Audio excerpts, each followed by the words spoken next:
we are continuing to talk about radicals, and we're continuing to talk about operations between different radicals or radical expressions. So we've now talked, or you've seen how to multiply if you have two monomials with radicals, as well as how to add and subtract. So if we continue to move on, now we're going to look at what happens with multiplying if you have binomials involved. So we'll look at one example where we have a monomial times a binomial, and we'll look at two examples with binomial times binomial. So looking at the first one, remember that from back to previous sections that we've studied, that whenever we're multiplying a monomial times a binomial, we can use a form of distributing to do that. So even though there's radicals involved, I'm still going to use those same methods we learned when we learned how to multiply monomials and binomials. So since 2 and 10 are not like terms, since 10 has a radical part and 2 does not, I'm going to go ahead and take this square root of 5 and I'm going to distribute it in. When I do, I'm going to get the square root of 5 times 2. I like to put my radical in the back, but it really doesn't matter, plus the square root of 5 times 10. From here, since this is a coefficient of 2 and this is a radical of 5, these are not going to be able to be multiplied together, so I'm going to go ahead and drop those down and leave them as they are. Here, however, we've already studied that if I have a monomial radical times another monomial radical, I can multiply them together and put them under one radical. So 10 times 5 is 50. So now I have to say, there's nothing I can add. These are not like terms. However, since this isn't in simplest form, I can't stop yet. So the reason I know this is not in simplest form, if I think of my perfect squares for 9, 16, 25, 36, so on and so on, I know that 50 can be divided by 25. So I'm going to go ahead and say this is 2 square root of 5 plus square root of 25 times square root of 2. Well, since I know the square root of 25 is 5, I'm going to say this is the same thing as 2 square root of 5 plus 5 square root of 2. Again, I check to see if I have like terms. Since these have different radical parts, they are not like terms, and this is my final answer. Moving on to what happens when we have a binomial times a binomial. Well, monomial times binomial, I just distribute. In fact, I always distribute if I involve parentheses and I can't combine what's inside the parentheses and I have something outside to multiply.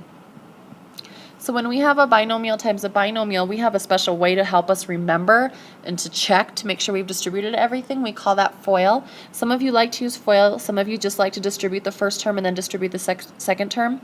Please do what you're comfortable with. If you do like FOIL, remember it stands for first times first, outside times outside, inside times inside, last times last. I'm going to go ahead and use that on this first example.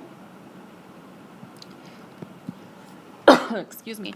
And when I do, I get square root of 6 times square root of 6. Square root of 6 times 21. Negative 3 square root of 21 times square root of 6.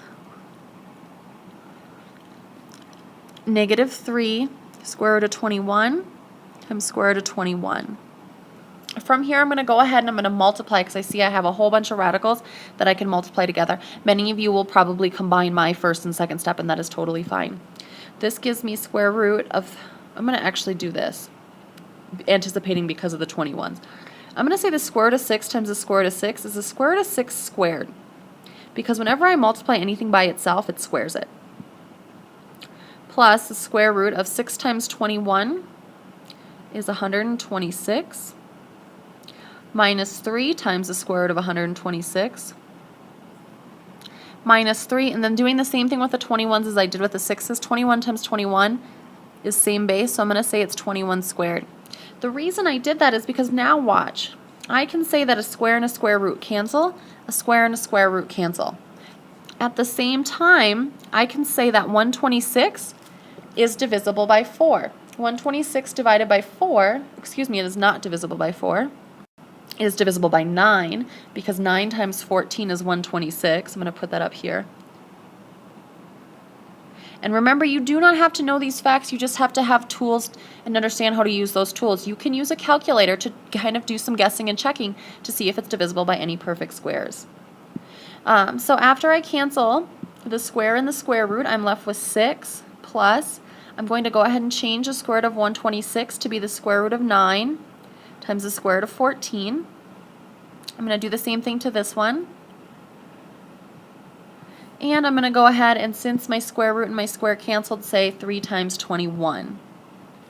Then going ahead and cleaning up a little bit, I get 6 plus 3 times the square root of 14 minus 3 times 3. I'm going to do this in one step because I'm going to run out of room.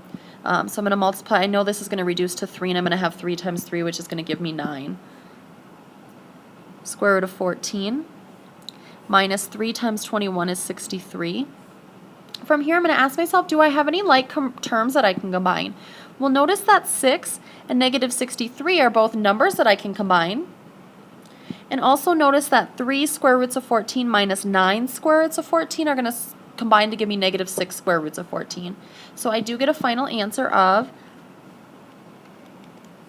negative 57 when I combine the 6 and the negative 63 minus 6 square roots of 14 when I combine my like radicals. And that is my final answer. Looking at one more example with binomials, notice here on the final example, my third one, I have 3 minus square root of 20 squared. Please, please, please do not distribute the square. I can distribute exponents into monomials, but not binomials. I know this is a binomial because this minus sign separates my two terms. So remember from when we studied how to multiply a binomial times a binomial, or a binomial squared. We write it twice because we multiply it by itself by definition of what a square is. So now from here, again, I'm going to use FOIL, or I'm going to distribute each term, however you want to think about it. So I'm going to move this up and go ahead and go through the same process. This would be a good point if you wanted to stop it and try it on your own to make sure you aren't making any mistakes.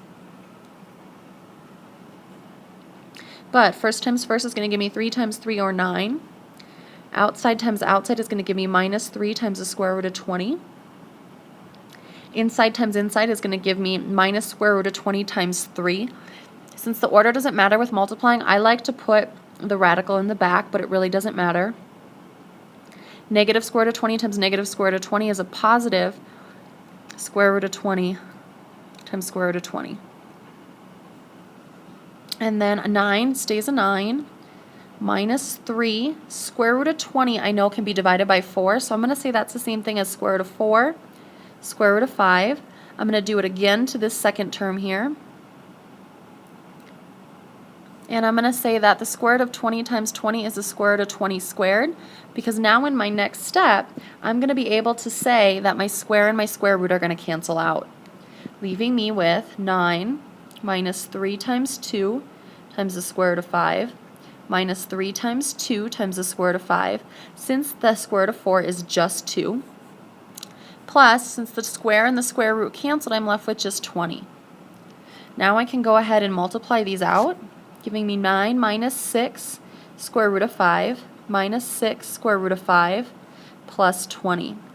Last thing I do is I check to see if I have any like terms. Well, I see that 9 and 20 can combine to be 29, and that negative 6 square roots of 5 minus another 6 square roots of 5, since they're both negative, add them, keep the same sign, I get negative 12 square roots of 5. So my final answer is 29 minus 12 square root 5. And that is how you multiply if you are involving binomials.